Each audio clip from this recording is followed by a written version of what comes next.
Rajbir Thapa had driven every major route in the Indian Himalayas: Shimla, Kinnaur, Spiti, Leh.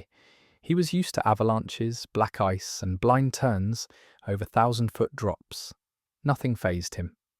Until one winter job, just last year, that still makes him question what's real. It started with a call from an old transport contact. A military base near Sangla Valley needed emergency supplies before a storm hit. 1 truckload, high priority, hazard pay included. Rajbir agreed. He didn't ask why the army couldn't handle it themselves. He just fueled up and left before dawn, heading toward the Indo-Tibetan border through a road few people used anymore, the old Hindustan-Tibet route. By mid-afternoon, it was snowing. Hard, thick curtains of white blurred the cliffs, but he pushed on, chains on his tyres, heater cranked, radio off. That's when he passed the milestone. Narang village, 2 kilometres.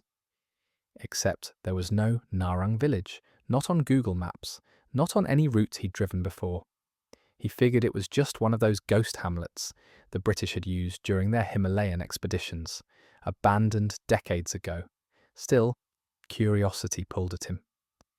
He slowed the truck as the path veered off the main road. Broken stones, weathered prayer flags flapping in the snow. Then he saw it, a cluster of old wooden houses mostly collapsed, a stone watchtower half buried in snow, a single light glowing from inside what looked like an old monastery. He stopped the truck, got out, walked toward the light. Inside he found a man sitting by a fire. Long grey hair, wool robe, eyes that didn't seem to blink. The man looked up, smiled faintly. "You're late," he said. Rajbir hesitated. "Late for what?" The man said nothing, just nodded toward the door. When Rajbir turned to leave, the fire was out. The man was gone. Back at the truck, the snow was falling sideways, wind howling through the cliffs. He checked his cargo straps, tight, engine still warm. But something felt off. In the rearview mirror, he saw movement. At first, he thought it was snow shifting. Then it stood up. A figure, in colonial army uniform, frost-bitten skin, half a face. Rajbir spun around, but no one was there. He jumped in, locked the doors, and peeled back onto the road. For the next hour, the snow got worse. The road narrowed, curling around sheer drops. His headlights barely lit 10 feet ahead. But in the mirror, he kept seeing things, shapes, faces pressed to the glass, hands clawing at the cargo tarp. Gone every time he looked directly. The truck began to shudder. Not from the cold, but from weight, like more people were climbing aboard. Then, radio static. A voice crackled through. Convoy 9, come in." Rajbir grabbed the mic. "This is Truck 9. Who is this?" "You are off route. Turn back immediately. This section is under lockdown." He looked at the dash.